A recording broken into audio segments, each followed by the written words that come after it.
kepada Nabi besar kita Nabi Muhammad yang sehingga kita bisa kumpul di sini untuk melakukan penyuluhan pada pagi hari ini. Yang terhormat Ibu Tri selaku dosen mata kuliah dan masyarakat sekalian yang saya hormati, sebelumnya di sini saya ingin mengenalkan diri. Saya Alika Bani sebagai moderator dan ada ketiga teman saya. Yang pertama Anita, Angelina, Audrey Rawati. Sebelumnya saya di sini akan ngebagiin posternya terlebih dahulu ya.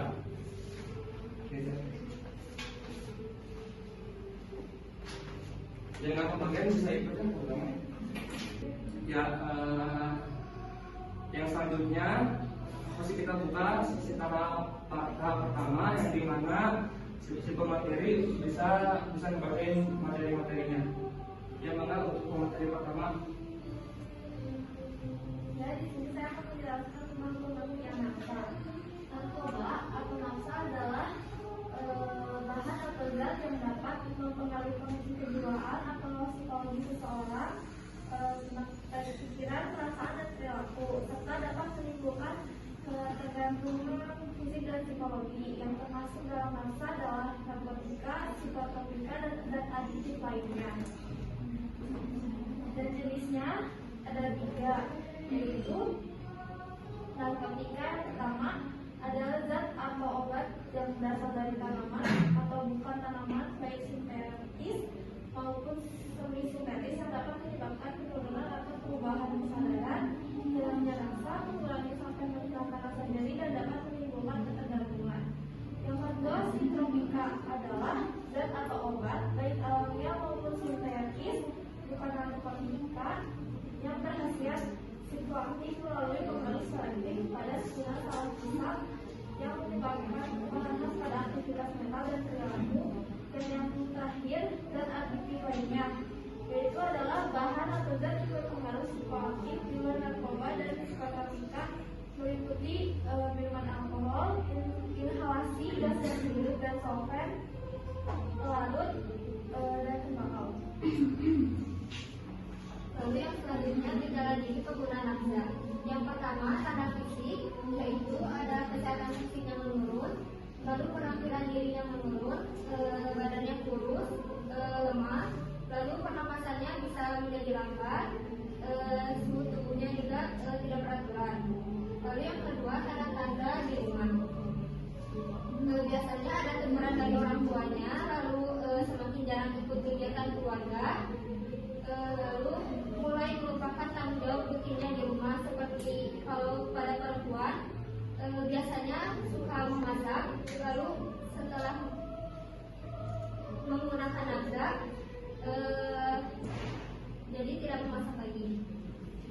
Lalu sering pulang lewat jam malam, menginap di rumah teman, lalu sering pergi ke diskotik, sehingga pola tidurnya berubah, dari pagi susah dibangunkan, lalu malam suka berkadang. Lalu ada penyebab penyalahgunaan nafsa. Yang pertama, faktor individual. Kebanyakan dimulai pada saat remaja, sebab pada saat remaja sedang mengalami perubahan biologi, psikologi maupun sosial yang pesat. Ciri-cirinya yaitu yang mempunyai risiko lebih besar pada nafsa, ada cenderung memberontak. Misalnya pada usia 9-13 tahun, si anak tersebut masih diperlakukan seperti anak kecil oleh orang tuanya. Tetapi banyak orang tua yang memperlakukan anak tersebut masih kayak balita, lalu tidak menyadari bahwa anaknya sudah beranjak dewasa. Lalu memiliki gangguan jiwa lain seperti depresi, cemas, perilaku yang menyimpang dari aturan atau norma yang ada, lalu kurangnya percaya diri dan mudah kecewa, agresif, dan destruktif. Lalu yang kedua ada faktor lingkungan, dibagi menjadi 3. Yang pertama lingkungan keluarga, di dalamnya ada komunikasi orang tua dan anak kurang baik. Yang kedua hubungan kurang harmonis. Yang ketiga orang tua yang bercerai atau kawin lagi. Dan yang terakhir ada orang tua terlampau sibuk atau acuh. Lalu untuk lingkungan sekolah, di dalamnya ada sekolah yang kurang disiplin, lalu ada sekolah terletak dekat tempat hiburan.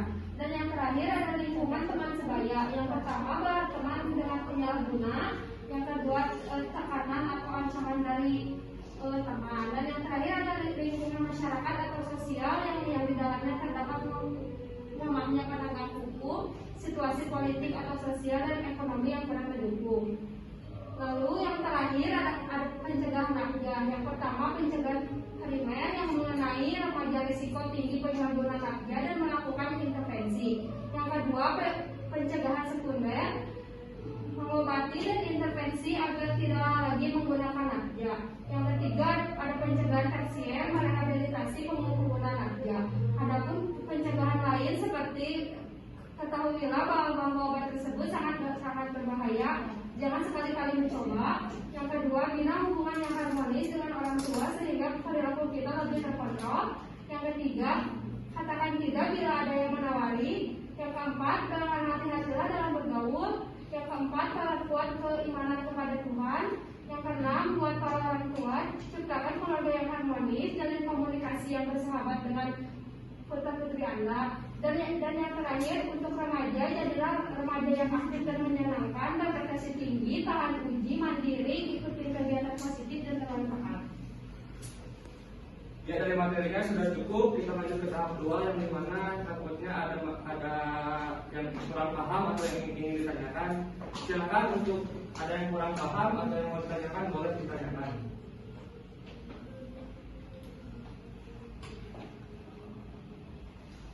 Kalau tidak ada yang bertanya, saya akan menanya kepada masyarakat di sini tentang apa yang tadi sudah dipresentasikan. Untuk para pemateri yang mau ditanyakan. Baik, jika dari masyarakat tidak ada yang bertanya, saya aja bertanya sama kalian. Apa pengertian nafsa? Ada yang bisa menjawab? Yang bisa jawab ada yang tangan ya. Izin menjawab Ya.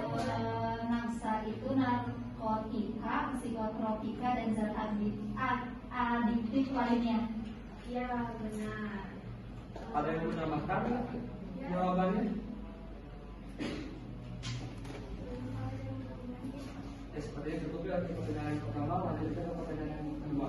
Lalu pertanyaan yang kedua, sebutkan pencegahan penyalahgunaan pada nafsa.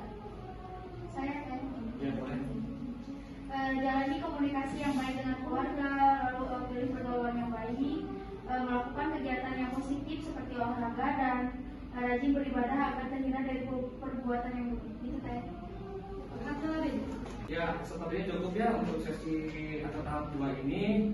Dan tahap ketiga saya di sini akan menyampaikan kesimpulannya. Jadi kesimpulannya jangan sampai